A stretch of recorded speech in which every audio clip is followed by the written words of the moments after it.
Okay, तो cohesive force of attraction जो है वो सेम काइंड ऑफ मॉलिक्यूल में होती है। सेकंड जो है एडेसिव, ये भी इंटरमॉलिक्यूलर है लेकिन different kind of molecule, liquid molecule and surface molecule. आपने सरफेस पे लिक्विड लिया, अब वो लिक्विड मॉलिक्यूल जो बॉटम के मॉलिक्यूल्स हैं वो इन कांटेक्ट विद सरफेस है, तो ये इंटरेक्शन जो होगा ये दो मॉलिक्यूल डिफरेंट होंगे, इसको हम कहेंगे एडेसिव फोर्स। तो पहले तो ये टर्म दोनों समझ लिया हमने कि कोहेसिव क्या है और एडेसिव क्या है। यहां से हम बात को आगे अब बढ़ाएंगे। मैंने आपको ये स्लाइड शेयर की थी इसलिए अब इसको कॉपी करने की जरूरत नहीं है, व्हाट्सएप कर दिया था आपने, इसको कल स्टडी किया होगा, मैंने उसी बात को रिपीट कर दिया। A force of attraction between different kind of molecules, मिसाल के तौर पे liquid molecule and surface molecule. Second force is called cohesive, a force of attraction between same kind of molecules means within liquid molecules, water molecule with water molecule। अब ये cohesive force जो है इसकी आगे मुख्तलिफ टाइप्स होती हैं, ठीक है, लंदन फोर्स या Van der Waals force, hydrogen bonding, dipole dipole interaction, तो ये मुख्तलिफ और टाइप्स में फिर आगे क्लासिफाई होती है। हमने एक जनरल बात की है, कोई भी दो मॉलिक्यूल अगर एक जैसे हैं तो उनका इंटरेक्शन जो है वो कोहेसिव कहलाएगा। ये जो कैपिलरी एक्शन है और मिनिस्कस जो है वो इन फोर्स के डिफरेंस से क्रिएट होता है, इन फोर्स के डिफरेंस से। कैपिलरी एक्शन और जो मिनिस्कस की फॉर्मेशन है, ये जो हम कहते हैं लिक्विड लिया हमने कंटेनर में और ये मिनिस्कस बन रहा है, मिनिस्कस, एक और लिक्विड लिया हमने कंटेनर में और उसका ये मिनिस्कस बन रहा है। ये फर्स्ट वाला जो है इसको क्या कहते हैं हम, लोअर मिनिस्कस, लोअर, और ये सेकंड वाला कौन सा है, अपर, इसे हम कहते हैं कॉनकेव, और ये कहलाता है कॉन्वेक्स। कुछ लोग अभी भी ज्वाइन कर रहे हैं क्लास को, कोशिश करें क्लास को टाइम पे ज्वाइन किया करें।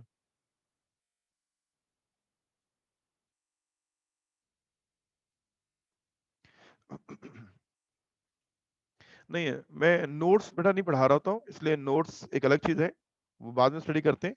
लेक्चर को कॉपी भी करना होता है और उसको नोट डाउन करना होता है। ओके, अब बात को सुनिए और से कि मैं क्या बात कर रहा हूँ। हमारे यहाँ जो टीचिंग जो होती है वो लेक्चर्स नोट डिक्टेट करवाना नहीं होता है, बल्कि कॉन्सेप्ट क्लियर करना होता है।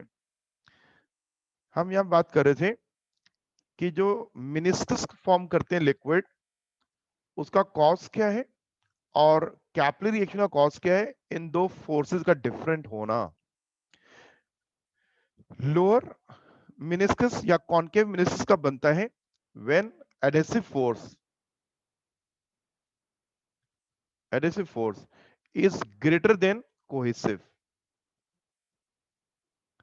सरफेस के मॉलिक्यूल का, इज द सरफेस मॉलिक्यूल का लिक्विड मॉलिक्यूल के साथ इंटरेक्शन अगर स्ट्रॉन्ग है as compare to liquid interaction, तो तब ये लोअर मिनिस्कस या कॉन्केव मिनिस्कस बनता है। अपर मिनिस्कस का फॉर्म होता है when cohesive force of attraction is greater than adhesive.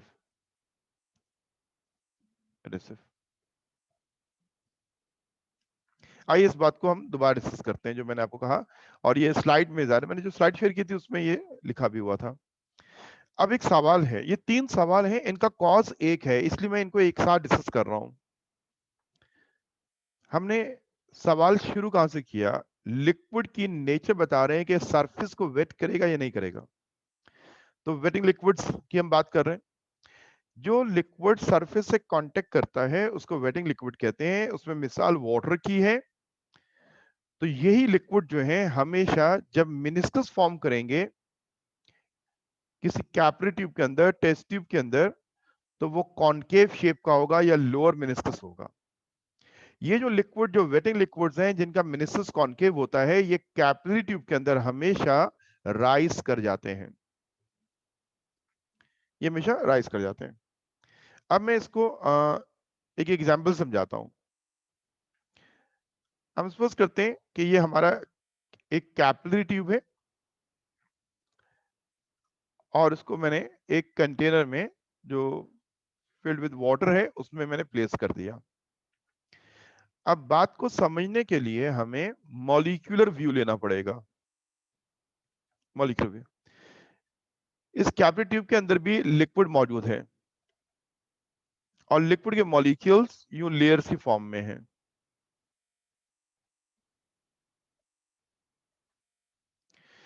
इस कैपिलरी ट्यूब के अंदर फिल्ड लिक्विड जो है उनके मॉलिक्यूल की लेयर्स अगर आप देखें तो वो 5 लेयर्स हैं। ठीक है, और ये कैपिलरी ट्यूब जो है ये ग्लास ट्यूब है और इसके मॉलिक्यूल की शेप जरा डिफरेंट कर रहा हूं ताकि डिस्टिंग्विश रहे।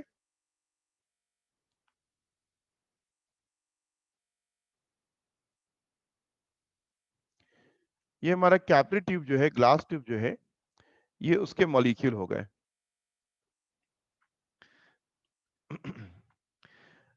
अब यहां हम देखते हैं कि जो अपर सरफेस के मॉलिक्यूल हैं उनमें 3 मॉलिक्यूल में से लेफ्ट और राइट कॉर्नर के मॉलिक्यूल पे डिफरेंट फोर्स अप्लाई हो रही है। ये 3 मॉलिक्यूल में जरा बिग करके ड्रॉ कर दूं।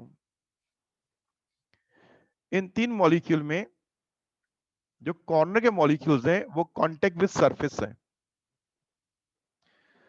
इसलिए इन 2 मॉलिक्यूल पे एडेसिव फोर्स भी लग रही है और अपने मॉलिक्यूल की फोर्स कोहेसिव भी अप्लाई हो रही है। लेकिन मिडिल मॉलिक्यूल पे सिर्फ कोहेसिव अप्लाई हो रही है। ये बात क्लियर होगी ना?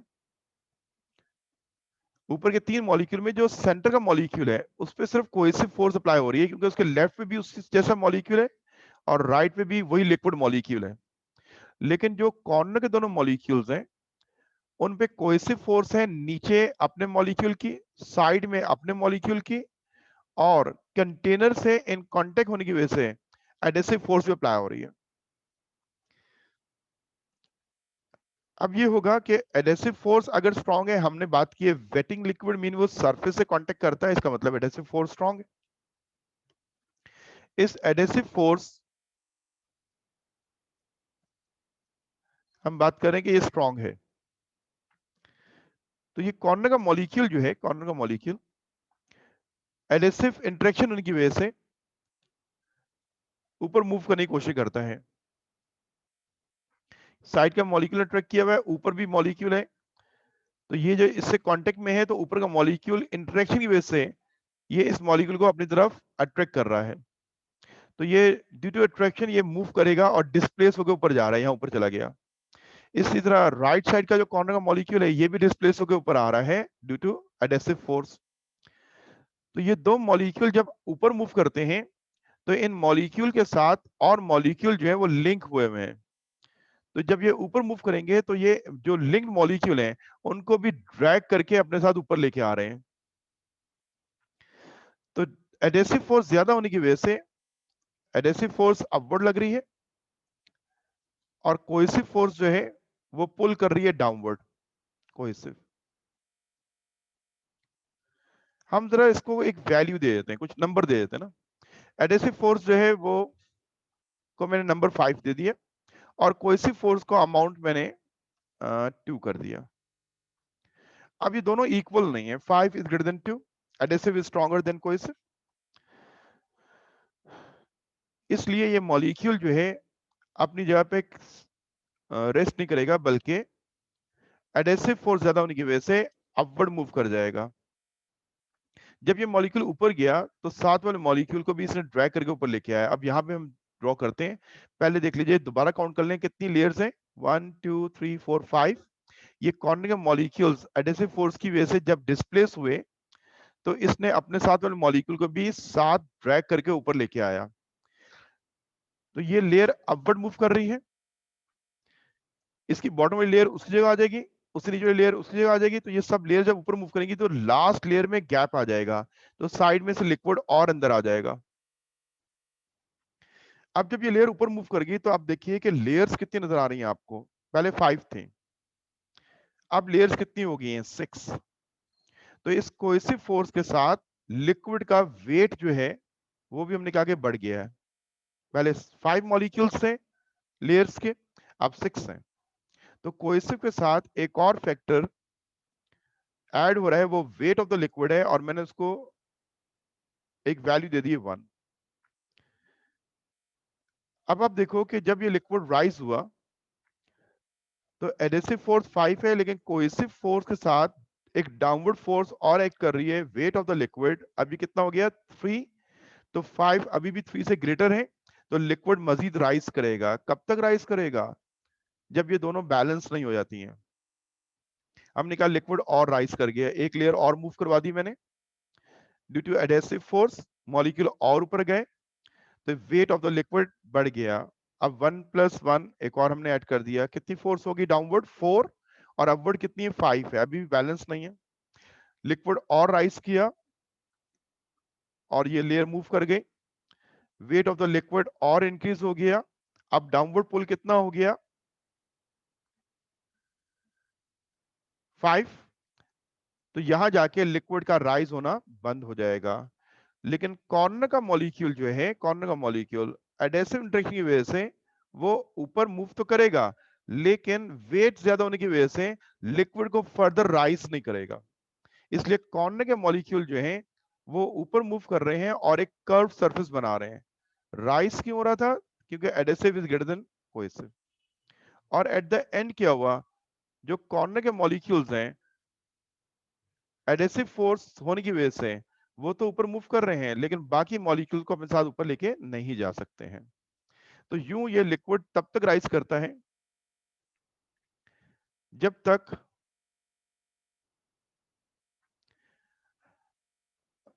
फरहान, ये इट्स अ टोटली डिस्टर्बेंस नहीं।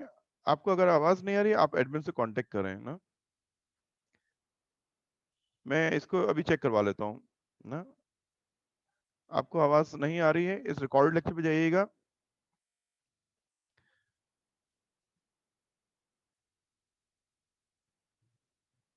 और फिर इसको आपने देखना है।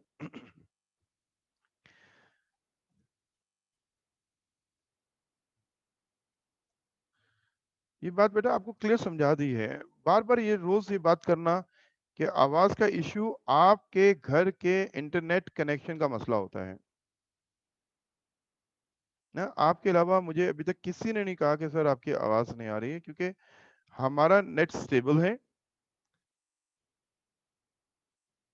अभी जितने स्टूडेंट हैं, ये 41 स्टूडेंट की क्लास है, पार्टिसिपेंट मौजूद हैं। एक आपको आवाज नहीं आ रही, इसलिए बेटा उसको रिकॉर्ड लेक्चर पे चले जाइएगा, ठीक है? और फौरन अपना नेट जो है उसको स्टेबल करो और उसको देखिएगा। Thank you. ओके, मैंने यहाँ बात एंड कर दी। उसमें हमने ये बात की है कि हम एक डिस्कस कर रहे हैं बात को कि वेटिंग लिक्विड्स जो होते हैं उनका मिनिस्कस कैसा होता है, लोअर और कॉनकेव शेप में होता है। और ये लिक्विड राइज करते हैं ना कैपिलरी ट्यूब, ये राइज क्यों कर रहे हैं, उसका कॉज क्या है? तो ये 3 सवाल हैं, इनका एक ही आंसर है। क्या होगा? Because adhesive force is greater than cohesive.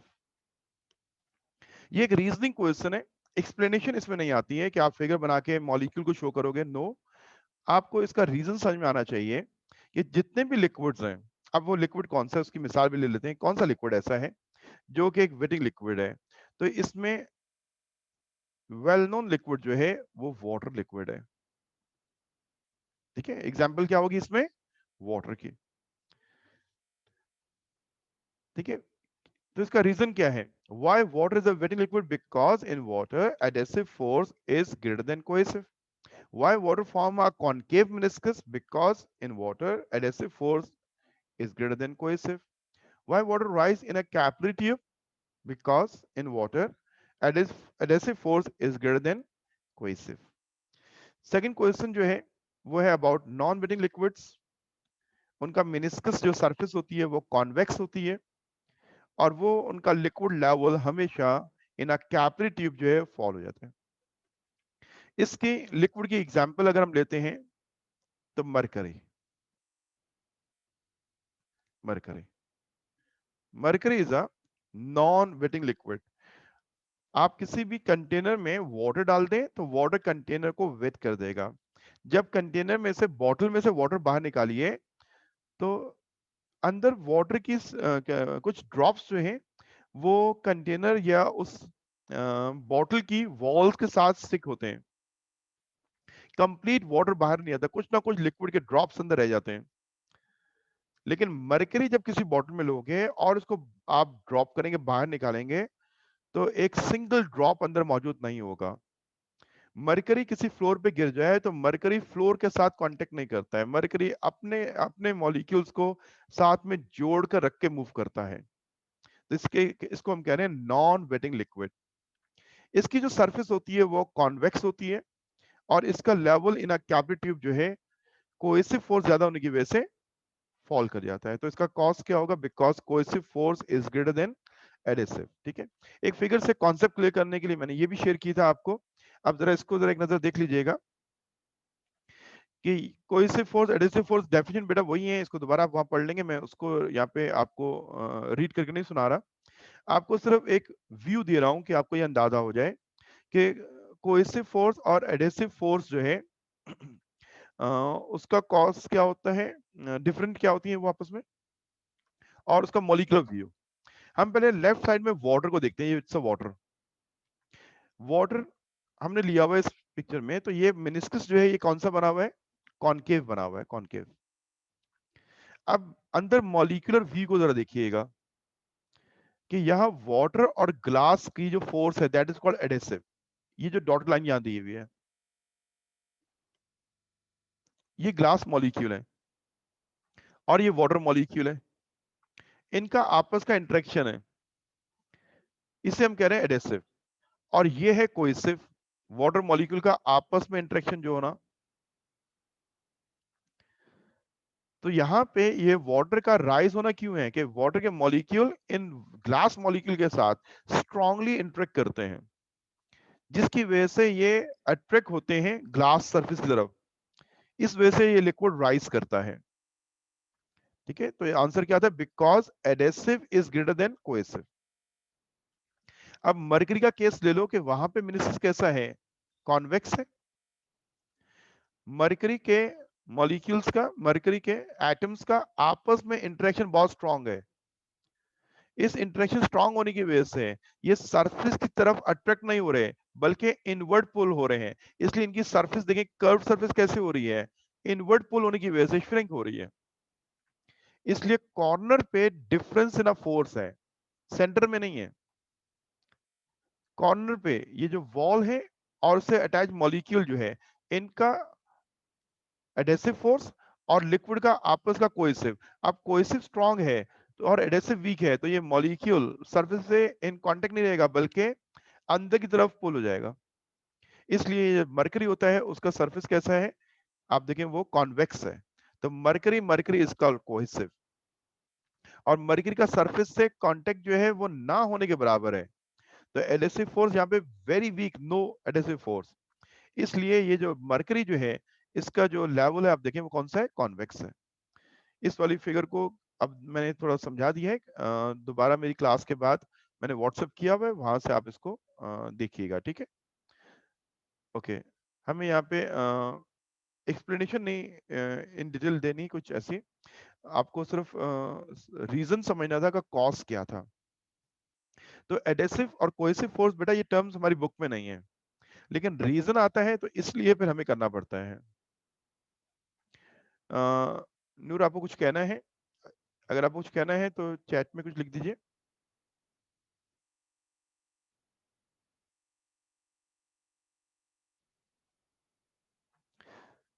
Student मैं आपको वेट कर रहा हूँ। नूर आपको कुछ कहना है तो चैट में मुझे यस लिख दीजिए, मैं फिर आपको अनम्यूट कर लेता हूँ।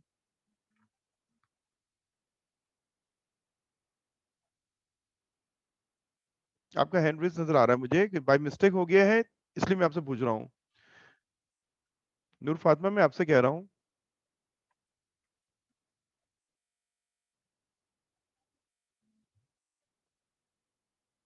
मरकरी बेटा, मरकरी के अलावा जो है अगर हम बात करते हैं तो फिर कोई लिक्विड ऐसा होगा कि जो क्या नाम है,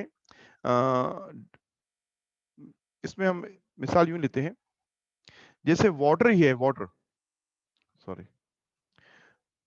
यहाँ पे हमने ग्लास दोनों में कॉमन रखा हुआ था, ग्लास कॉमन रखा हुआ था, दोनों में ग्लास को क्या रखा हुआ है, कॉमन रखा हुआ है। तो ग्लास से वाटर का इंटरेक्शन जो है वो स्ट्रांग है, मरकरी का वीक है। अब मैं सरफेस चेंज कर रहा हूँ, वैक्स्ड, मतलब एक सरफेस जो है उस पर मैंने वैक्स कर दिया उसको, और उसके अंदर वाटर ले लिया। अब वाटर जो है वैक्स सरफेस के साथ कांटेक्ट नहीं करेगा, इसलिए वाटर ही इस वैक्स सरफेस के साथ क्या करेगा, कॉन्वेक्स मिनिस्कस बना देगा।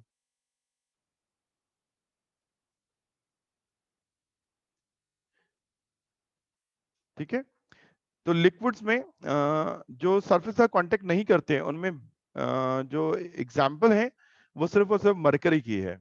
लेकिन ऐसा मिनिस्कस और कब हो सकता है, मैं वाटर की बात कर रहा हूं, कि वाटर अगर ऐसी सरफेस का कांटेक्ट कर रहा है जो कि वैक्स्ड हुई हुई है या ऑयली है, मिसाल के तौर पे ये हमारी सरफेस है और इस पे अगर मैंने ऑयल डाल दिया या इसमें वैक्स लगा दी, अब इसमें जो वाटर ड्रॉप आएगा तो वो वाटर ड्रॉप जो है वो कर्व सरफेस में आ जाएगा, यूं कि इसकी आपस के मॉलिक्यूल के इंटरेक्शन स्ट्रांग है, और वैक्स जो है जो नॉन पोलर है और वाटर पोलर है, तो इसलिए अब इनका इंटरेक्शन नहीं हो रहा है, इसलिए ये मॉलिक्यूल्स आपस में इंटरेक्ट करके एक राउंडेड स्फीयर बना रहे हैं। ठीक है, ओके, अब हम आगे मूव करते हैं।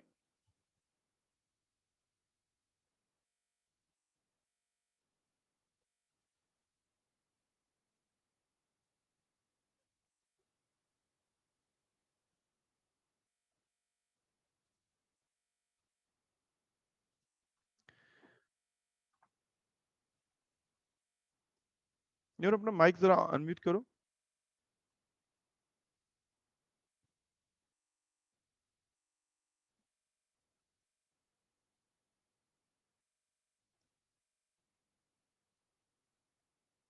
आपके पास हैंड फ्री है?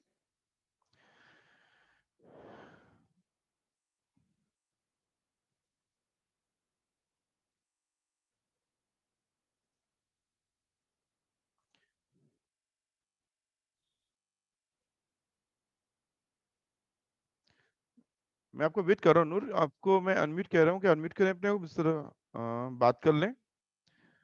और अगर क्वेश्चन नहीं है तो फिर मुझे डन का रिप्लाई कर दें ताकि मैं आगे बात करूं।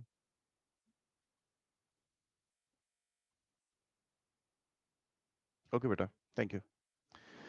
आगे अब हम आगे बात करते हैं ना। अब हमारा थर्ड जो प्रॉपर्टी ऑफ द लिक्विड है दैट इज वेपर प्रेशर। अब हम इस पे बात करेंगे, लेकिन वेपर फॉर्मेशन से पहले एक और टर्म को समझना है जो कि एवोपरेशन कहलाती है। एवोपरेशन, लिक्विड का एवोपरेट करना। तो इसकी डेफिनेशन को ही कॉपी करें। The process of escape of molecules spontaneously from the surface of a liquid is called evaporation. तमाम लिक्विड का एक कॉमन बिहेवियर है कि वो एवोपरेट जरूर होते हैं। लिक्विड की सरफेस से मॉलिक्यूल्स का एयर में मूव कर जाना, दैट इज एवोपरेशन। कॉपी करें इसको, डेफिनेशन को। The process of escape of molecules, कैसे करना, स्पॉन्टेनियसली। कहां से करना, from the surface of a liquid is called evaporation. Evaporation occurs at the surface of a liquid, surface.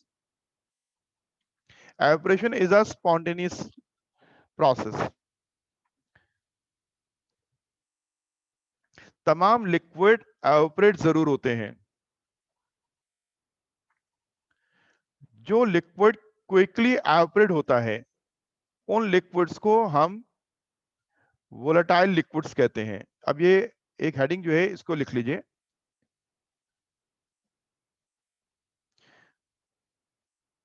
तमाम लिक्विड एवोपरेट जरूर होते हैं, लेकिन तमाम लिक्विड इक्वल रेट से एवोपरेट नहीं होते। ये बात सब जानते हैं, कुछ लिक्विड फास्ट एवोपरेट कर जाते हैं। आम लफ्जों में कहते हैं ना कि हम कि पेट्रोल उड़ गया। तो बास लिक्विड जो क्विकली एवोपरेट करते हैं उन लिक्विड्स को हम वोलेटाइल लिक्विड्स कहते हैं।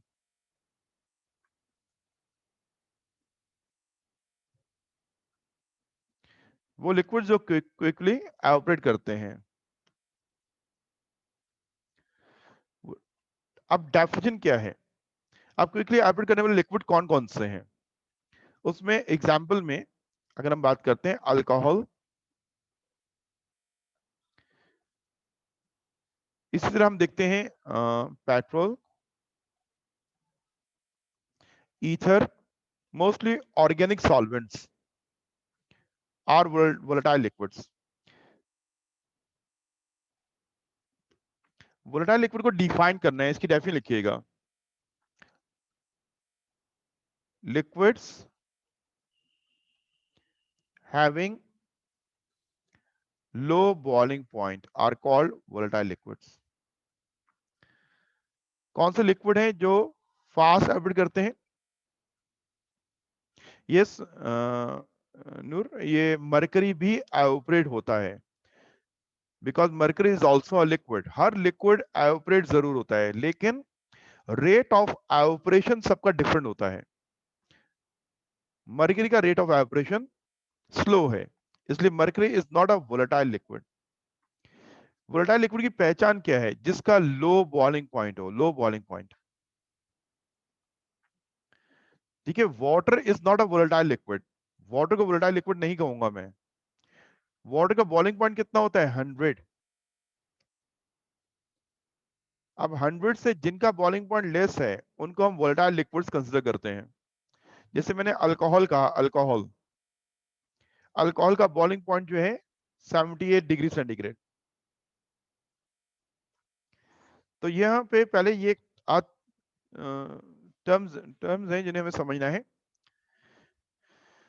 एवापोरेशन एक फिनोमेना है जो समझना था हमें कि लिक्विड का मॉलिक्यूल्स की फॉर्म में सरफेस से मूव कर जाना एयर के अंदर, दैट इज एवापोरेशन। जो लिक्विड फास्ट मूव करते हैं उन्हें हम कहते हैं वोलेटाइल लिक्विड्स, जिनका फास्ट रेट ऑफ एवापोरेशन होता है। अब एक एनिमेशन जरा मैं प्ले करता हूं, उसको जरा गौर से देखिएगा कि आपको बताया जा रहा है कि एवापोरेशन कहां से होती है। तो हम ये कह रहे हैं particles at the surface can take heat from the surrounding, particle at the surface and convert into the gaseous state. अब इस वाली एनिमेशन को मैं प्ले करता हूं और इसको आपने जरा देखना है।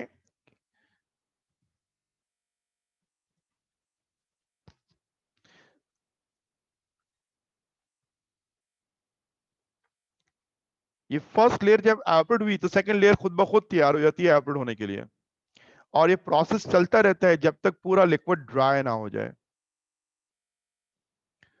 दोबारा हम इसको देख लेते हैं कि हीट सरफेस के मॉलिक्यूल ने ली और वो मूव कर गए गैस की फॉर्म में, एयर में चले गए।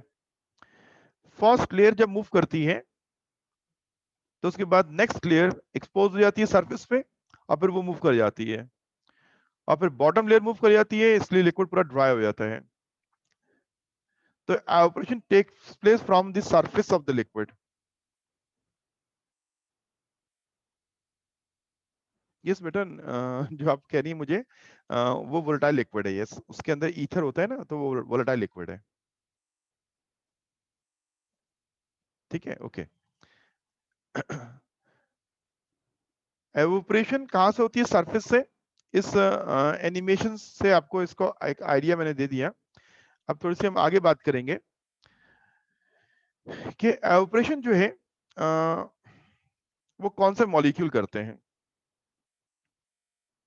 कौन से मॉलिक्यूल लिक्विड की सरफेस से बाहर आ रहे होते हैं। पहले ये वाली बात थोड़ी सी दोबारा रिपीट कर दूं।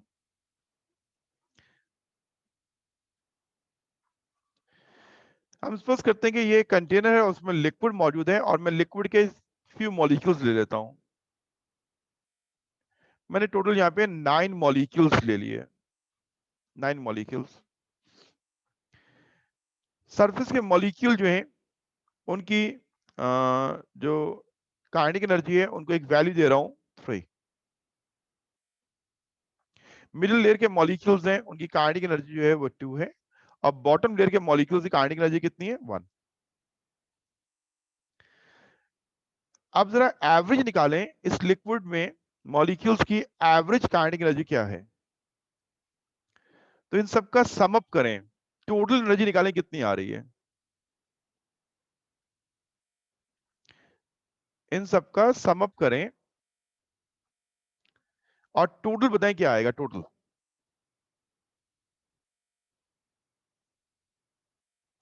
Total kinetic energy of the liquid जो हम निकाल रहे हैं वो मुझे बताएं कि क्या आएगा। इन सब की काइनेटिक एनर्जी को सम अप कर लें। नहीं है बस 12 नहीं आएगा बेटा, इसको काउंट करें सबको। 18 आएगा। Yes good. कितना आ गया टोटल, कितना आ गया टोटल काइनेटिक एनर्जी आ रही है 18। सबको जब हमने ऐड कर लिया कितने मॉलिक्यूल्स हैं 9। एवरेज क्या आ रहा है 2। Average is 2। वो मॉलिक्यूल ऑपरेट होता है whose kinetic energy is more than average। तो इस लिक्विड में से कौन से मॉलिक्यूल बाहर आ जाएंगे जिनकी काइनेटिक एनर्जी एवरेज से ज्यादा है। तो ये 3 मॉलिक्यूल जो सरफेस वाले हैं ये इस लिक्विड में से निकलकर एयर में आ जाएंगे। तो कौन सा मॉलिक्यूल ऑपरेट करता है सरफेस से whose kinetic energy is greater than average kinetic energy of liquid। You aberration होती है और ये प्रोसेस था एवरेशन का। अब हम बात करते हैं कि जब लिक्विड ऑपरेट करता है तो वो वेपर्स फॉर्म में चला जाता है। लिक्विड लिक्विड जब ऑपरेट होता है वो गैसियस स्टेट जरूर होती है लेकिन उसको गैस नहीं कहते, उसको वेपर्स कहते हैं। गैस उसके लिए यूज करते हैं लफ्ज जो at the room temperature gaseous state में होती है। तो liquid at the room temperature gas state में नहीं है, इसलिए वो ऑपरेट होकर जब गैसियस स्टेट में आता है तो उनको हम वेपर्स कहते हैं। अब ये हमारी third property of the liquid है वेपर प्रेशर, जो लिक्विड टू लिक्विड वेरी करती है। 3 प्रॉपर्टीज थी लिक्विड की, viscosity, surface tension, vapour pressure. और इनके साथ कुछ टर्म्स जो हैं वो हमें समझनी थी। जैसे वेपर प्रेशर के लिए पहले वेपर्स फॉर्मेशन के लिए हमें एवापोरेशन का मालूम होना चाहिए। एवापोरेशन क्या होता है, आइए हम वेपर प्रेशर पे बात करते हैं। सबसे पहले इसकी डेफिनेशन है।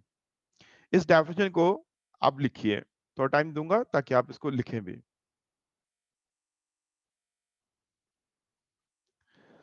At a given temperature, the pressure exerted by the vapors, क्योंकि टेम्परेचर वेपर प्रेशर पे इफेक्ट करता है इसलिए हमने कहा at a given temperature the pressure exerted by the vapors when they are in equilibrium with liquid phase is called vapor pressure of that liquid।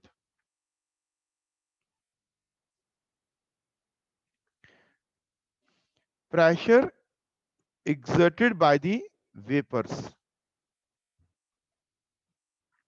कौन से vapours जो एट इक्विलिब्रियम होंगे विद द लिक्विड फेज।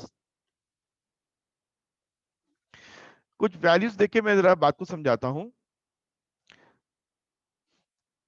हमारे पास एक close container है और उसमें मैंने लिक्विड फिल कर लिया। एट इनिशियल इस लिक्विड की सरफेस के ऊपर एयर है, लिक्विड के वेपर्स नहीं है। At initial mean before evaporation, अभी एवापोरेशन स्टार्ट नहीं हुई। अब हम क्या कहते हैं, लिक्विड के कुछ मॉलिक्यूल एवापोरेट हुए। आप कहें फर्स्ट क्या नाम है, सेकंड में, एक सेकंड को ब्यार बना लेते हैं रेट के लिए कि पहले सेकंड के अंदर मॉलिक्यूल जो एवापोरेट हुए हैं वो कितने हुए 1000। मैं वैल्यू ले रहा हूं कि रेट ऑफ एवापोरेशन क्या आ रहा है, रेट ऑफ एवापोरेशन 1000 मॉलिक्यूल्स मैंने कहा कि वो एवापोरेट कर गए इन अ सेकंड। जब ये 1000 मॉलिक्यूल एवापोरेट हुए तो ऊपर एयर में मॉलिक्यूल्स वेपर्स नहीं थे, तो कोई भी सिंगल मॉलिक्यूल कंडेंस बैक नहीं हुआ है। जब रेट ऑफ एवपोरेशन होती है उस वक्त कंडेंसेशन स्टार्ट नहीं होती है।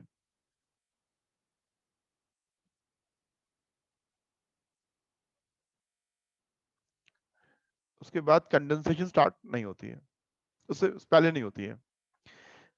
अभी हमने कहा कि लिक्विड एवपोरेट हुआ, तो लिक्विड की सरफेस से मॉलिक्यूल जो है वो बाहर निकल के ऊपर एयर में आ गए, यहां मॉलिक्यूल्स आना शुरू हो रहे हैं।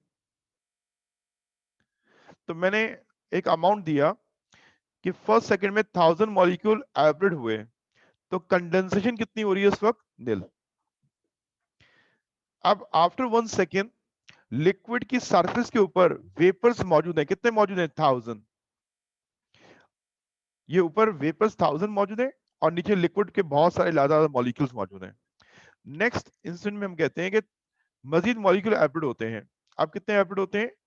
800, क्योंकि ऊपर ज़्यादा मॉलिक्यूल की तादाद बढ़ गई है, इसलिए 1000 एवपोरेट नहीं हो रहेंगे। रेट ऑफ एवपोरेशन ग्रेजुअली क्या होता है? डिक्रीज होता है, स्लो डाउन होता चला जाता है। तो इसलिए मैंने पहले इंस्टेंट में कहा कि 1000 मॉलिक्यूल एवपोरेट हुए, तो नेक्स्ट इंस्टेंट में कितने मॉलिक्यूल हुए? 800। 800 मॉलिक्यूल्स और एवपोरेट कर गए। तो आप मुझे बताएं ऊपर मॉलिक्यूल की टोटल तादाद कितनी होगी? 1800 ऊपर मॉलिक्यूल्स हो गए।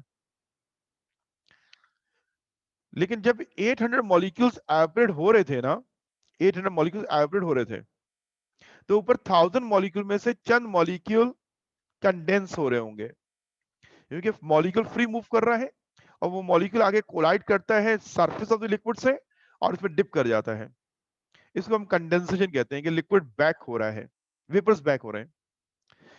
तो जब सेकंड में मैंने कहा कि 800 मॉलिक्यूल्स एवपोरेट हुए, तो ऊपर 1000 मॉलिक्यूल जो मौजूद हैं उनमें से 200 मॉलिक्यूल्स कंडेंस हो गए। तो सेकंड सेकंड पे हम देखते हैं कि एवपोरेशन का रेट कितना है? 800 पर सेकंड, और कंडेंसेशन कितनी है? 200 पर सेकंड। ओके, अभी इक्विलिब्रियम कायम नहीं हुआ है, एवपोरेशन फास्ट हो रही है, ज्यादा हो रही है, और कंडेंसेशन कम हो रही है। ये 200 मॉलिक्यूल्स जब कंडेंस हो गए, तो अब इस वक्त बताएं ऊपर वेपर्स कितने मौजूद हैं? पहले 1000 गए, उसमें 800 ऐड हुए, लेकिन 200 हमने किया कहा बैक हो गए, तो इसलिए ऊपर मॉलिक्यूल की तादाद कितनी है? 1600 है। कितनी है? 1600। यस, गुड बेटा, 1600 मॉलिक्यूल्स ऊपर मौजूद हैं। गुड। क्या ये 1600 मॉलिक्यूल्स जो वेपर पर मौजूद हैं, क्या इनके प्रेशर को हम लिक्विड का वेपर प्रेशर कंसीडर करेंगे? नो।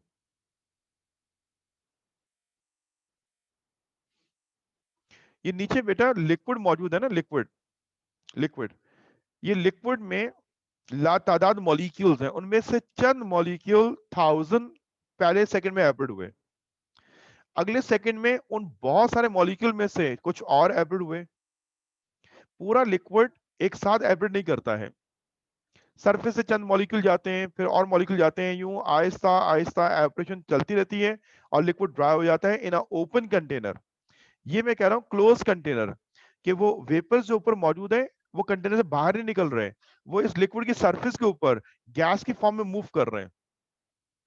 तो पहले सेकंड के अंदर 1000 मॉलिक्यूल गए, तो कंडेंसेशन उस वक्त 0 थी। फिर और मॉलिक्यूल एवपोरेट हुए, कितने? 800 हुए, तो कंडेंस बैक कितने हुए? 200, इसलिए हुए कि इन 800 के निकलने के वक्त ऊपर 1000 मॉलिक्यूल लिक्विड के ऊपर यहां स्पेस में यहां मौजूद है, 1000 मॉलिक्यूल यहां मौजूद है, उनमें से 200 कंडेंस हो गए। तो इस लिक्विड की सरफेस के ऊपर जो वेपर्स की तादाद है, वो स्टूडेंट ने मुझे बिल्कुल सही बताया है, कितने तादाद मॉलिक्यूल है? 1600 है। आगे हम बात करते हैं। हमने कहा कि फिर एक सेकंड गुजरा और मॉलिक्यूल एवपोरेट हो रहे हैं 600 और कंडेंस हो रहे हैं 400। कंडेंसेशन ज्यादा क्यों हो रही है? क्योंकि सॉरी, कंडेंसेशन ज्यादा क्यों हो रही है? इसलिए कि वेपर्स की तादाद बढ़ती जा रही है। जब वेपर्स कम थे तो कंडेंसेशन स्लो थी, अब वेपर्स की तादाद ज्यादा होती जा रही है, तो कंडेंसेशन जो है वो भी क्या हो रही है? फास्ट हो रही है। With the passage of time rate of evaporation क्या हो रहा होता है? डिक्रीज। और रेट ऑफ कंडेंसेशन क्या हो रहा होता है? इंक्रीज।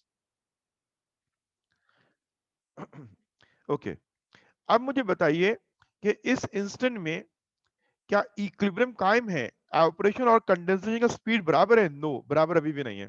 तो इक्विलिब्रियम के पॉइंट पे तो अभी हम नहीं पहुंचे हैं। लेकिन मुझे ये बताइए कि इस लिक्विड की सरफेस के ऊपर मॉलिक्यूल की तादाद कितनी अब है? कितने मॉलिक्यूल लिक्विड के ऊपर एज अ वेपर्स वहां पे मौजूद हैं?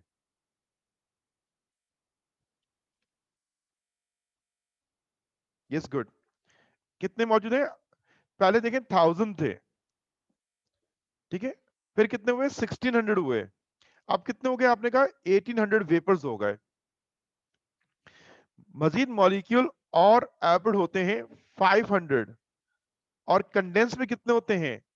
500। ये है इक्विलिब्रियम पॉइंट। हमने डेफिनेशन में जो कहा ना इक्विलिब्रियम, वो इसको कहा गया है। इक्विलिब्रियम क्या है? At which the rate of operation becomes equal to the rate of condensation. अब जब इक्विलिब्रियम आ जाएगा, अब जितने मॉलिक्यूल्स एड हो रहे हैं उतने कंडेंस हो रहे हैं, तो ऊपर वेपर्स की तादाद जो है वो चेंज नहीं हो रही होगी, इसलिए प्रेशर कांस्टेंट हो जाएगा। इन वेपर के प्रेशर को हम वेपर प्रेशर कहते हैं। 1000 वेपर्स थे, उस प्रेशर को नहीं कहा, 1600 को नहीं कहा, 1800 जब आ गया और रेट बराबर हो गया, तो इसको हमने कहा vapour pressure of a liquid. अब ये मैंने कुछ वैल्यूज देके बात को समझाया। अब डेफिनेशन को जरा रीड करें, क्या डेफिनेशन थी? हम कह रहे हैं at a given temperature, because temperature rate of operation को चेंज करता है। At a given temperature the pressure exerted by the vapors when they are in equilibrium with liquid phase is called vapor pressure of that liquid। अब एक figure यहाँ show कर रहा हूं कि एट इनिशियल देखिए कि इस फ्लास्क का जो लिक्विड है उसमें से चंद मॉलिक्यूल एड हुए, फिर और मजीद मॉलिक्यूल एड हुए, तो लिक्विड कुछ अमाउंट में कम हो गया, क्योंकि वो लिक्विड में से कुछ अमाउंट वेपर्स फॉर्म में ऊपर चला गया है। और ये वेपर्स मॉलिक्यूल जो हैं ये मूविंग मॉलिक्यूल्स हैं, और ये बाहर स्केप नहीं हो रहे हैं, क्लोज कंटेनर की वजह से ये दोबारा लिक्विड के अंदर ड्रॉप होना शुरू हो जाते हैं। तो यहाँ पे ऑपरेशन और कंडेंसेशन ये स्टार्ट हो चुकी है, दोनों प्रोसेस चल रहे हैं। और फिर एक स्टेज आती है जिसमें लिक्विड का लेवल और वेपर्स का अमाउंट कांस्टेंट हो जाता है, इसलिए कि ऑपरेशन और कंडेंसेशन की स्पीड बराबर हो जाती है। ये एक डायनेमिक इक्विलिब्रियम कायम हो जाता है रेट ऑफ ऑपरेशन और रेट ऑफ कंडेंसेशन में। जब दोनों का रेट बराबर हो जाता है, फिर लिक्विड का अमाउंट कम नहीं होगा और वेपर्स का अमाउंट भी चेंज नहीं होगा। इन वेपर्स के प्रेशर को at equilibrium is called vapour pressure of the liquid. तो इसमें इक्विलिब्रियम का लफ्ज क्या था, वेपर्स क्या है, तो ये मैंने आपको थोड़ा समझा दिया, ठीक है। ओके, अब ये वो क्या नाम है, पूरी जो मैंने आपको बात समझाई है, ये वही पूरी डिटेल है। इसको आप नोट्स से पढ़ लीजिएगा, उसमें ये सब लिखा हुआ है। अभी आपसे उसको रीड कर लो, इसको कॉपी डाउन ना करो, सिर्फ रीड कर लो इसको। ये बेटा नोट्स में दिया हुआ है आपको। डेफिनेशन आपने कॉपी करनी थी, आप इसकी जरा रीडिंग कर लें। ओके, हम इसको स्टेप बाय स्टेप करते हैं। पहले इतना से जुमले को पढ़ते हैं ताकि इसको समझें भी। If the liquid is placed in a closed vessel, अगर ओपन होगा ना तो लिक्विड एपिड होगा, तो सारा एपिड होके वो फिर मूव कर जाएगा एटमॉस्फेयर के अंदर, तो फिर वो ड्राई हो जाता है लिक्विड। क्लोज कंटेनर में वो स्किप नहीं होता कंटेनर से। हम कह रहे हैं if the liquid is placed in a close vessel, the molecules with high kinetic energy, कौन सा मॉलिक्यूल ऑपरेट करता है whose kinetic energy is more than average kinetic energy, मैंने पहले वैल्यूज देकर समझाया था आपको, with high kinetic energy escape into space above the liquid, okay, as the number of molecule in the gas phase increases, जब molecules gas phase में बढ़ना शुरू होते हैं, वेपर्स बढ़ना शुरू होते हैं, फिर क्या होता है, some of them strike the liquid surface and are recaptured, जिसको कंडेंसेशन कहते हैं। Then a stage comes when the number of molecules escaping from the liquid is equal to the number of molecules returning into the liquid. In other words, the rate of operation exactly equal the rate of condensation. Thus, a dynamic equilibrium is established between the liquid and the vapors at the given temperature. At this stage, the pressure exerted by the vapor is called the vapor pressure of the liquid. मैंने वही values देके इस पूरी explanation को आपको इसे भी समझाया था। ये नोट्स में गिवन है, वहीं से आप इसको याद कर सकते हैं, ठीक है। ओके, अब ये एक एनिमेशन है जिसमें ये शो किया जा रहा है कि एक साइक्लिक प्रोसेस स्टार्ट हो गया है, एवपोरेट होके दोबारा कंडेंस, एवपोरेट होके दोबारा condense in a close container. Molecule evaporate भी हो रहे हैं और कंडेंस भी हो रहे हैं। जब इनमें इक्विलिब्रियम कायम हो जाता है प्रोसेस ऑफ एवपोरेशन और कंडेंसेशन में, तो फिर वेपर्स की एक कांस्टेंट तादाद ऊपर बन जाती है और उन वेपर्स के प्रेशर को हम vapour pressure of the liquid कहते हैं। अब हम बात करेंगे फैक्टर्स अफेक्टिंग वेपर प्रेशर, क्योंकि प्रॉपर्टीज लिक्विड के अंदर आपको याद है विस्कोसिटी को डिफाइन किया था, सरफेस टेंशन को डिफाइन किया था, फिर हमने फैक्टर्स की बात की थी अफेक्टिंग वेपर प्रेशर। आपको याद है कि मैंने कहा था लिक्विड की प्रॉपर्टीज दो फैक्टर बेस करती हैं, प्राइमरी दो फैक्टर है, कौन कौन सा? Intermolecular force and temperature. वही हम बात करेंगे लिक्विड का vapour pressure depends on the following factors. Number one, nature of the liquid. Nature of the liquid की हेडिंग डाली होगी और आसान लफ्जों में थोड़ा समझा दूंगा मैं इसको। नेचर ऑफ द लिक्विड में आप इन ब्रैकेट लिखिए inter molecular force. Intermolecular force, nature of the liquid.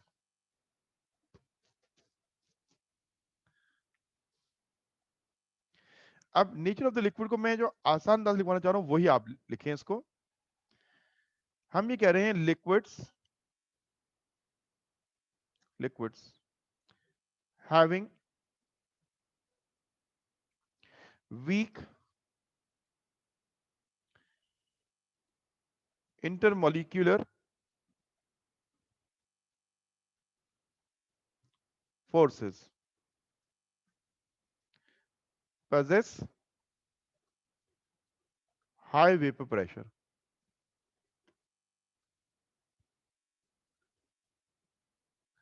Jin liquid की इंटरमोलिकुलर फोर्स वीक होगी उनका वेपर प्रेशर हाई होता है। नेचर के अकॉर्डिंग मैं विद इन ब्रैकेट बात कर देता हूं। Nature, organic solvents possess high vapor pressure, then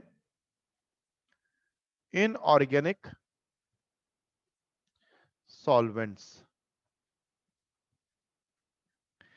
organic solvents, organic solvents example alcohol, ether, ये मैंने एग्जाम्पल दिया है ऑर्गेनिक सॉल्वेंट के। इन ऑर्गेनिक सॉल्वेंट में एग्जाम्पल है water. At same temperature water और ईथर का वेपर प्रेशर बहुत डिफरेंट होगा। देखो एट 25 डिग्री सेंटीग्रेड वाटर का जो वेपर प्रेशर है वो 24 टॉर है और ईथर का इसी टेम्परेचर जो वेपर प्रेशर है वो 524 टॉर है। दोनों लिक्विड है लेकिन वेपर प्रेशर क्यों डिफरेंट है? बिकॉज इंटरमोलिकुलर फोर्स दोनों की मुख्तलिफ है। तो इसलिए vapour pressure of the liquid depends on intermolecular force. और इसको एक और इन अदर वर्ड्स हम नेचर ऑफ द लिक्विड से भी डिफाइन कर सकते हैं। कॉपी कर लिया इसको? कॉपी कर लिया तो मुझे यस रिप्लाई करें ताकि मैं फिर आगे इसको मूव करूं। ओके बेटा, नमन आप जब कर लो मैं यस का मैसेज कर दो, ठीक है? मैं वेट करता हूं आपका।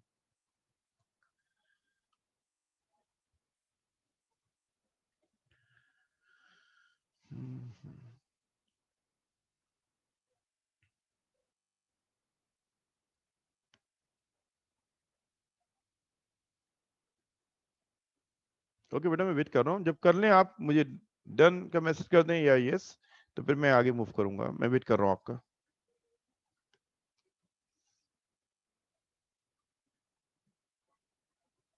हाँ, 24 और 54 के बाद बेटा ये यूनिट ऑफ प्रेशर है, इसको टॉर कहते हैं ना, टॉर, TORR,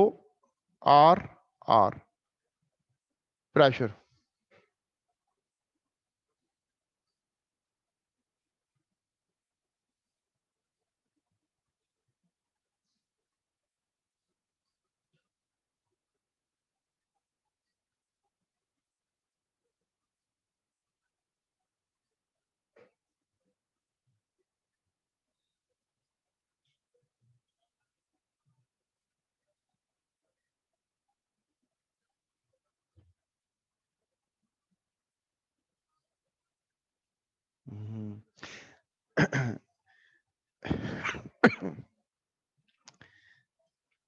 जबीर, आपने बात को शायद समझा नहीं था। लो बॉइलिंग पॉइंट का मतलब ये होता है, लो बॉइलिंग पॉइंट मैं इसको तो समझाता हूँ। इसका मतलब ये मैं नहीं कह रहा कि बॉईल करेंगे तो वो तेजी से ऑपरेट करेंगे, ये मतलब नहीं था इस बात का। आप जरा बात को सुने, मैं इसको जरा स्लाइड को रब कर दूं। ओके, मैं एक बात जरा थोड़ी सी क्लियर कर दूं एक स्टूडेंट को, कि हमने वोलेटाइल लिक्विड की बात की थी। वोलेटाइल लिक्विड, वाटर जो है, इसका बॉइलिंग पॉइंट जो है, बॉइलिंग पॉइंट वो है 100 डिग्री सेंटीग्रेड। और अल्कोहल जो है, अल्कोहल, इसका बॉइलिंग पॉइंट जो है वो 78 डिग्री सेंटीग्रेड है। ये बॉइलिंग पॉइंट का डिफरेंस हो गया। तो जिनके बॉइलिंग पॉइंट लो होते हैं ना, तो रूम टेम्परेचर पे वो क्विकली ऑपरेट करते हैं। जिनके बॉइलिंग पॉइंट लो होते हैं वो क्विकली ऑपरेट करते हैं, ये मतलब है। तो जो नेल रिमूवर है, नेल पॉलिश रिमूवर, जो भी इसमें सॉल्वेंट मौजूद है उसके अंदर, वो सॉल्वेंट अगर ईथर है तो ईथर का बॉइलिंग पॉइंट 78 से भी कम होता है। 56 मतलब उसका बॉइलिंग पॉइंट इससे भी कम होता है। तो जितना बॉइलिंग पॉइंट लो होगा उतना उसका रेट ऑफ ऑपरेशन क्या होगा, फास्ट होगा। ये मतलब था इस बात का। अगर इसमें कोई और बात ऐड करनी तो या तो मुझे हैंड रेज करो, मैं आपको अनम्यूट करूं तो आपको मुझसे बात करने आप।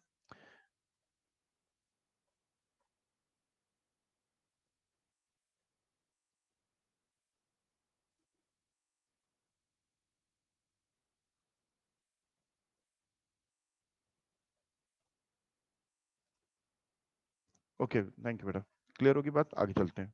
ओके, बॉइलिंग पॉइंट और ऑपरेशन, इनका डिफरेंस भी अभी हम समझेंगे। नेचर ऑफ द लिक्विड, ये बहुत ज्यादा डिटेल में दिया हुआ है, इसको आप नोट से पढ़ लीजिएगा। मैंने आपको बहुत आसान अंदाज से समझा दिया। चलो एक टाइम थोड़ा सा देता हूं मैं आपको, रीड बहरहाल कर लो इसको। हम ये कह रहे हैं different liquid possess different vapour pressure. Copy नहीं करें इसको, इसको आप सब रीड करोगे, नोट्स की वर्डिंग है ना, ये वही वर्डिंग है। Different liquid possess different vapour pressure at the same temperature depending upon the nature of the liquid molecule. Example, that is intermolecular forces. तो नेचर ऑफ द लिक्विड कहो या इंटरमोलिकुलर फोर्स कहो, मतलब एक ही बात है। इंटरमोलिकुलर फोर्स के difference से उनका वेपर प्रेशर जो है वो चेंज हो रहा होता है। हम कहते हैं the lesser the van der Waals force in liquid, higher will be the value of its vapor pressure. जितनी van der Waals force weak होगी उतना वेपर प्रेशर क्या होगा, ज्यादा होगा।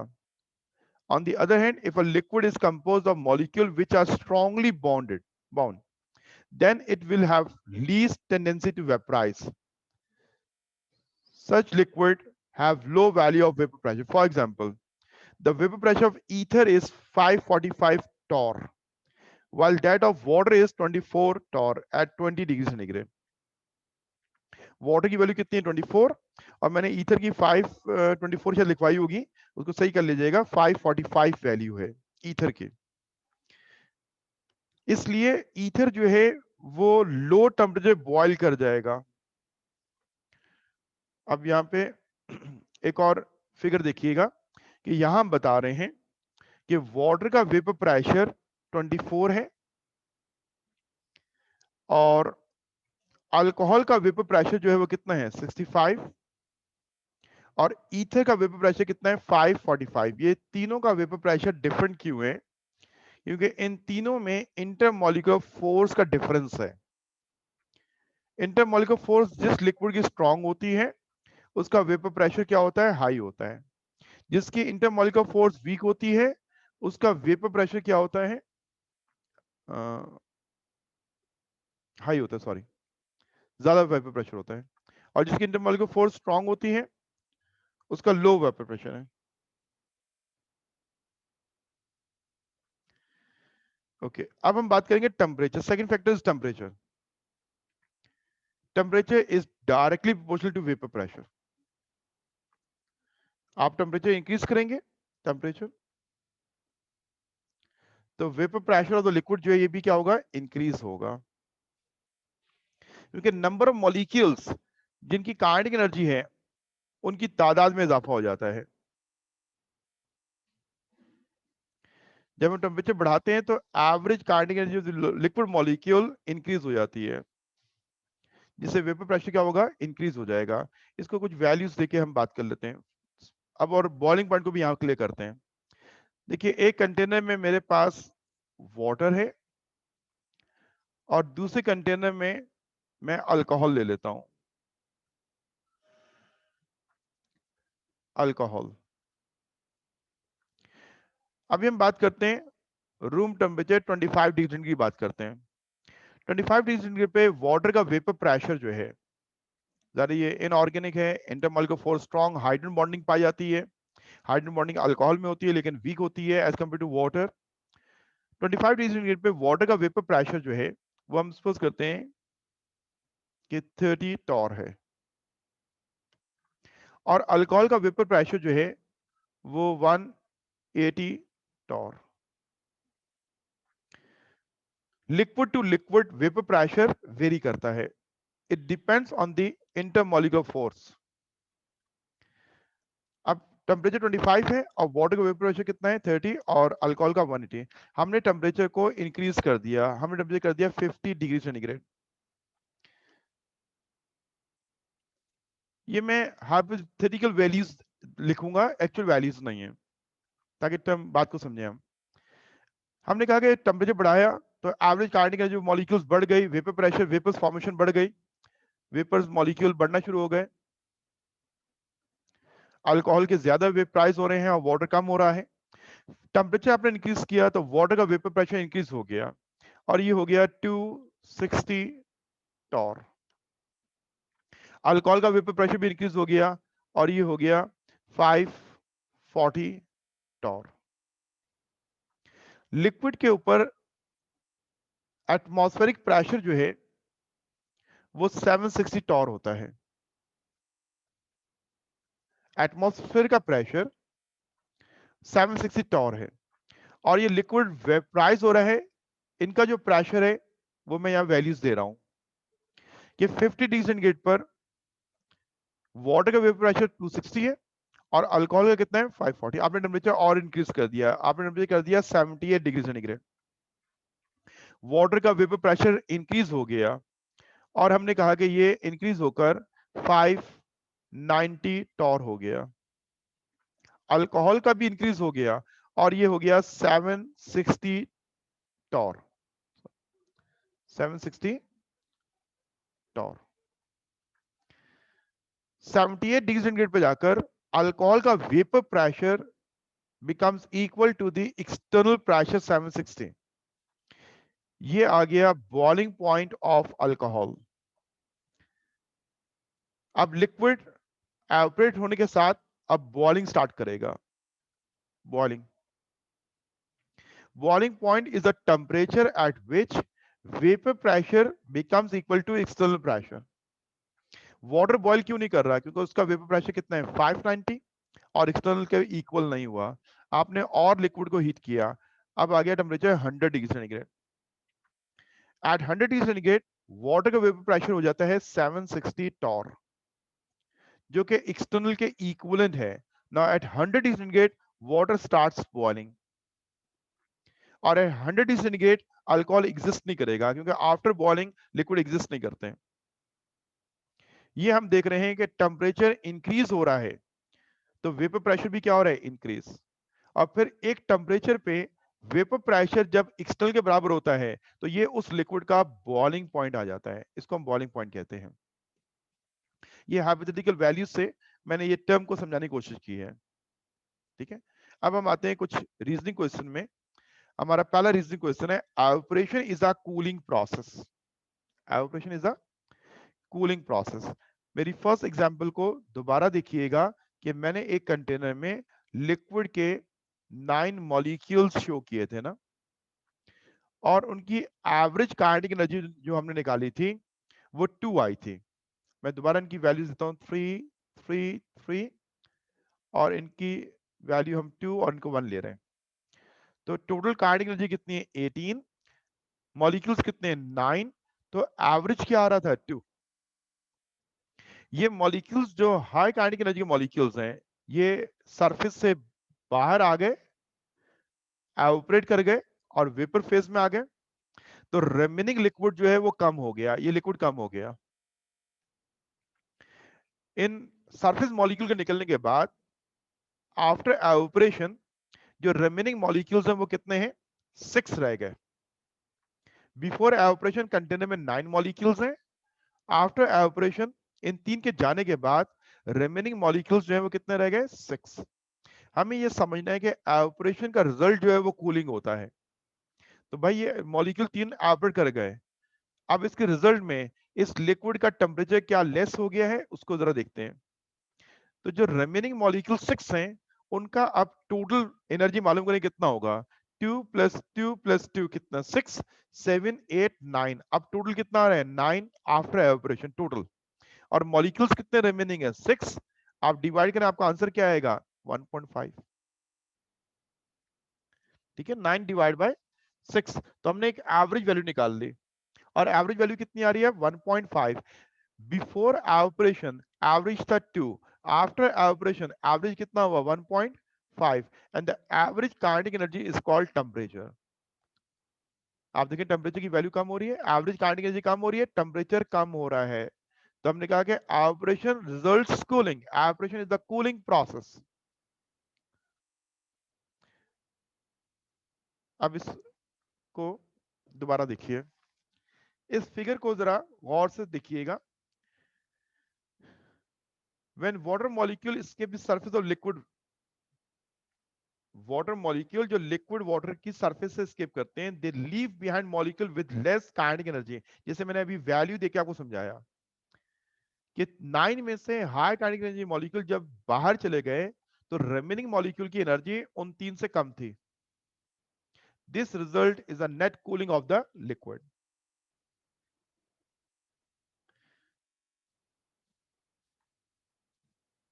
ठीक है, ये बेटा नोट्स में दिया हुआ है, वहां से इसको भी याद कीजिएगा, operation is the cooling process. अब बॉइलिंग पॉइंट की बात कर रहा हूं, मैंने थोड़ा सा अभी डिस्कस किया था बॉइलिंग पॉइंट क्या होता है, तो इसकी डेफिनेशन को कॉपी करें। मैं टेम्परेचर के फैक्टर में बॉइलिंग पॉइंट को डिस्कस कर चुका हूं, लेकिन इसको अब आप दोबारा कॉपी करें। What is the boiling point, a temperature at which, हर टेम्परेचर पे लिक्विड बॉइल नहीं करता, स्पेसिफिक टेम्परेचर होता है at which the vapour pressure of the liquid becomes equal to the external pressure is called boiling point. When vapor pressure is equal to the external pressure is called boiling point.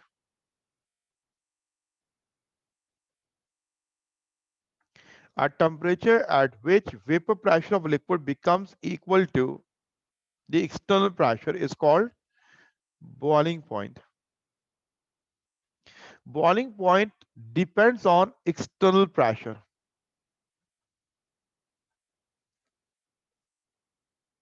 It depends on external pressure.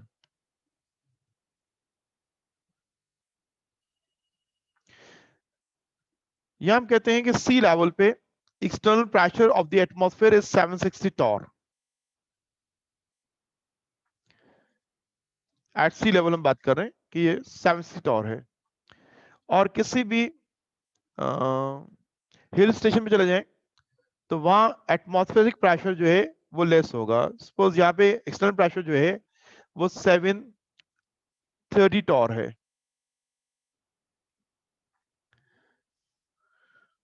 तो सी level पे water को boil करने के लिए अपना vapour pressure 760 करना है। इतना हीट होना है इसको कि उसके वेपर का प्रेशर 760 हो जाए। तो हम कहते हैं कि वाटर जो है, water at sea level 100 degree centigrade पे बॉईल होता है।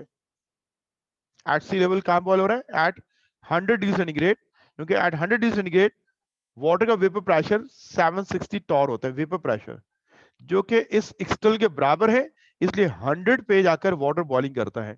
लेकिन अगर मैं इस हिल स्टेशन पे आ जाऊं जहां एक्सटर्नल प्रेशर 730 है, अब वाटर को मुझे इतना हीट करना है कि उसका वेपर प्रेशर 730 बन जाए, इतना हीट करना है। तो यही वाटर, अगर हम हिल स्टेशन में जाते हैं तो वेपर प्रेशर जो लिक्विड का है वो एक्सटर्नल के बराबर जब होगा तो वो वहां पे बॉयल करेगा। अब एक्सटर्नल 730 है, तो यही वाटर हम कहते हैं कि यहां जाके बॉयल हो रहा है 99.5 डिग्री सेंटीग्रेड पर। तो बॉइलिंग पॉइंट कैसे चेंज हो गया? Boiling point, because boiling point is based on the external pressure. External pressure कम कर दें, बॉइलिंग लो हो जाएगा। एक्सटर्नल प्रेशर बढ़ा दें तो बॉइलिंग पॉइंट इंक्रीज हो जाएगा।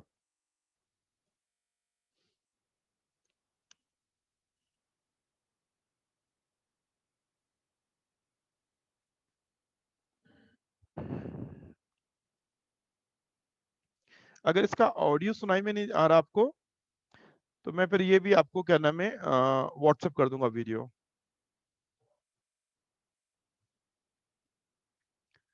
आपको बेटा साउंड आ रही है इसके?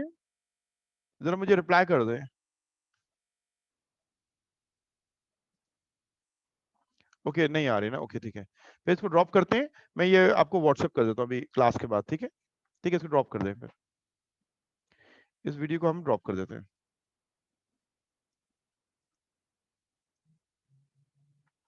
ओके बेटा, आज की बस हमारी इतनी बात थी, लेकिन अभी क्लास हम ऑफ नहीं करेंगे। एक दो बातें को और डिस्कस कर लेते हैं। बुक खोलिएगा और पेज नंबर 58 पे एक रीजनिंग क्वेश्चन है, जरा उसको डिस्कस करना है। पेज नंबर 58 पे बुक में पेज नंबर 58 पे आ जाए। मोस्ट वेलकम बेटा।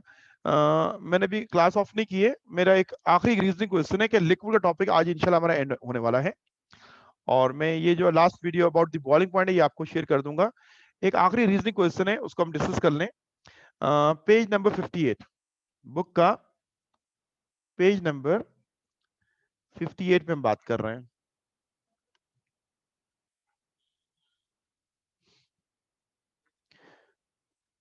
क्वेश्चन ये है कि व्हाई ग्लिसरीन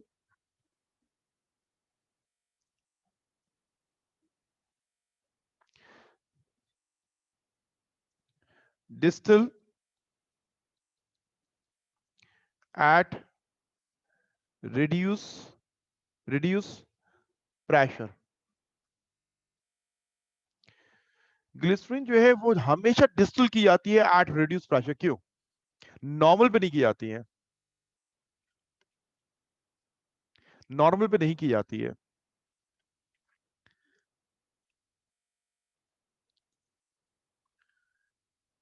इसका वजह क्या है? To prevent its decomposition. Decomposition, देखो ग्लिसरीन का मैं मॉलिक्यूलर स्ट्रक्चर ड्रॉ करता हूं। CH2OH bond CHOH CH2OH is a glycerin molecule. इसकी जो इंट्रा मॉलिक्यूलर फोर्स है, intramolecular force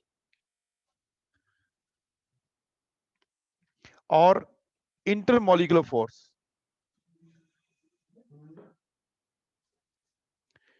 and intermolecular force की हम बात करते हैं। ग्लिसरीन जो है उसका नॉर्मल बॉइलिंग पॉइंट जो है वो 290 है। Boiling point of the glycerin normal जो है वो 290 डिग्री सेंटीग्रेड है। हम 290 डिग्री सेंटीग्रेड पे इसको बॉईल नहीं कर रहे, रिड्यूस प्रेशर पे इसको ले जाके बॉईल करते हैं, डिस्टिल मीन बॉईल करते हैं। बिकॉज एट 290 डिग्री सेंटीग्रेड जो हीट एनर्जी है वो इंटरमॉलिक्यूलर फोर्स को ब्रेक करती है और साथ साथ इंटरमॉलिक्यूलर फोर्स ब्रेकअप हो जाती है। तो आपका मॉलिक्यूल डिस्टिल नहीं होता है बल्कि वो डीकंपोज हो जाता है।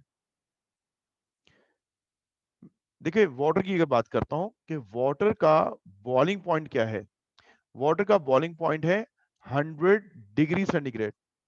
100 डिग्री सेंटीग्रेड पर वाटर स्टीम में कन्वर्ट होता है, वाटर हाइड्रोजन और ऑक्सीजन में ब्रेकअप नहीं होता है, ऐसे ही है ना।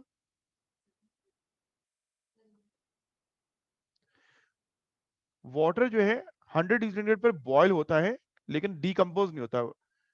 100 डिग्री सेंटीग्रेड पर जब वो स्टीम बनता है तो उसका कंपोजिशन फार्मूला H2O ही रहता है।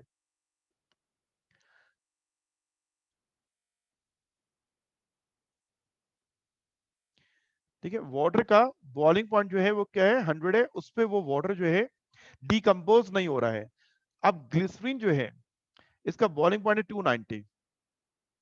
290 पे इसकी इंटरमॉलिक्यूलर फोर्स के साथ इंट्रामॉलिक्यूलर फोर्स भी ब्रेकअप हो जाती है। हम इसको डिस्टिल करते हैं, बल्कि ये डिस्टिल होने की जगह डीकंपोज हो गया। अब डिस्टिल कैसे करें, क्योंकि बॉइलिंग पॉइंट तो एक फिक्स टेम्परेचर है। 290 पे ये बॉयल होना चाहिए लेकिन बॉयल नहीं हो रहा बल्कि ये डीकंपोज हो रहा है।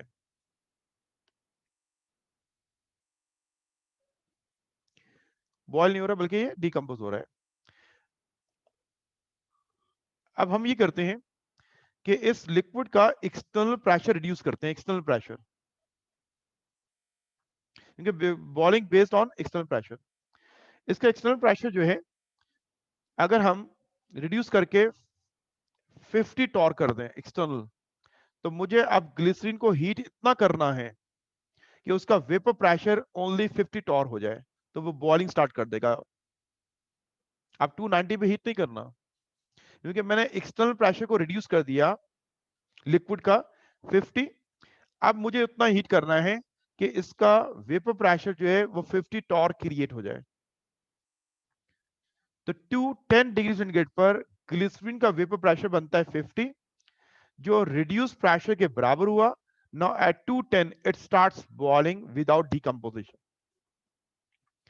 तो वो लिक्विड्स जो अपने बॉइलिंग पॉइंट पे डिस्टिल होने की जगह डिकम्पोज हो जाते हैं, क्योंकि उस टेम्परेचर पे उनकी इंटरमॉलिक्यूलर फोर्स और इंट्रामॉलिक्यूलर फोर्सेस ब्रेकअप हो रही होती हैं, इसलिए वो डिकम्पोज साथ होने शुरू हो जाता है।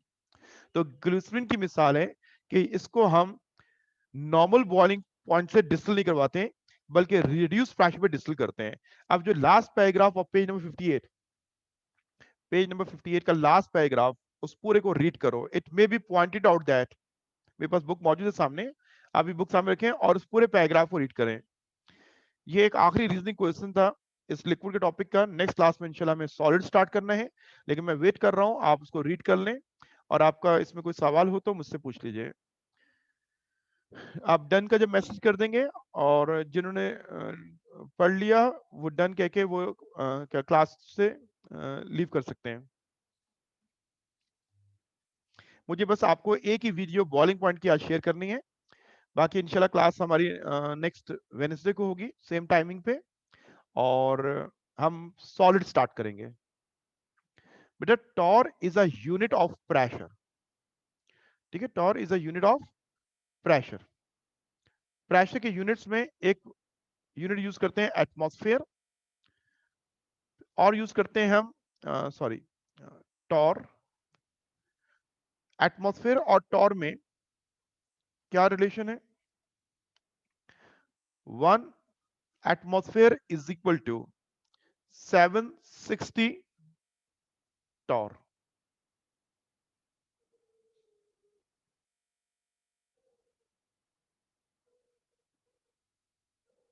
बेटा रिकॉर्ड वीडियो में जाके आप स्लाइड्स देखिएगा ना, क्लास एंड है, रिकॉर्ड वीडियो में जाके आप स्लाइड देखिएगा।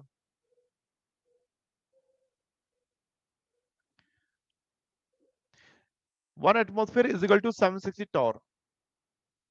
Torr is the unit of pressure.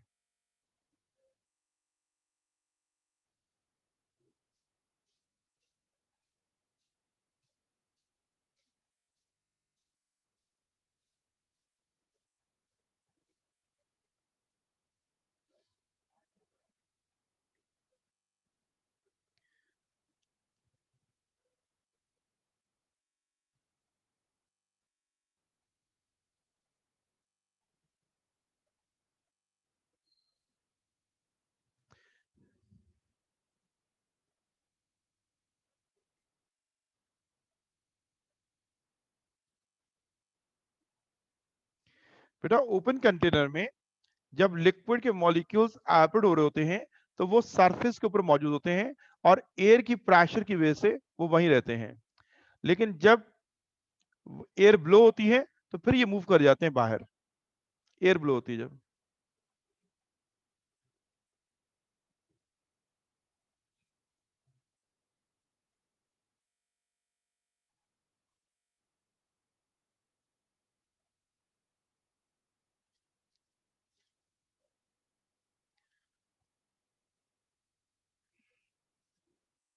Evaporation is the cooling process की वर्डिंग क्या है इसको मैं यहाँ लिख देता हूं, उसको आप कॉपी कर लो।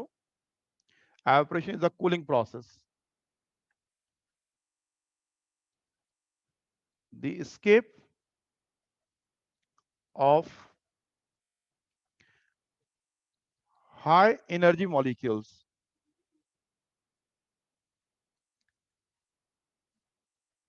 escape of high energy molecules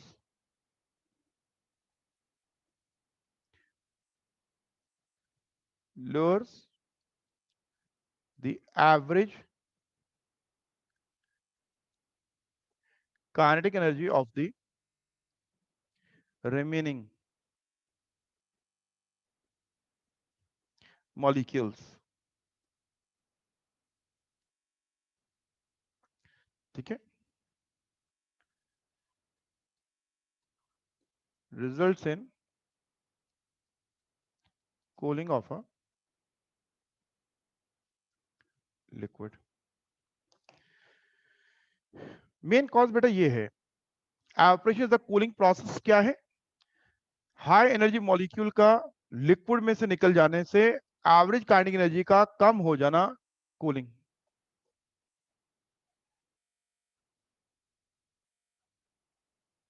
अब बस कॉपी कर लिया, समझ लिया बात को, वर्डिंग को। ओके बेटा, थैंक यू। नेक्स्ट क्लास का टॉपिक जो है वो सॉलिड होगा, उसको बुक से रीड करना होगा इंशाल्लाह। अब ये टॉपिक जो है नोट से भी पढ़े हैं, इसको इसकी लर्निंग करें। लिक्विड का टॉपिक पूरा कंप्लीट हो गया है, इसमें रीजनिंग क्वेश्चन आते हैं, शॉर्ट नोट्स आते हैं, डेफिनेशंस आती हैं टर्म्स की, ये 3 तरह के सवाल बनते हैं।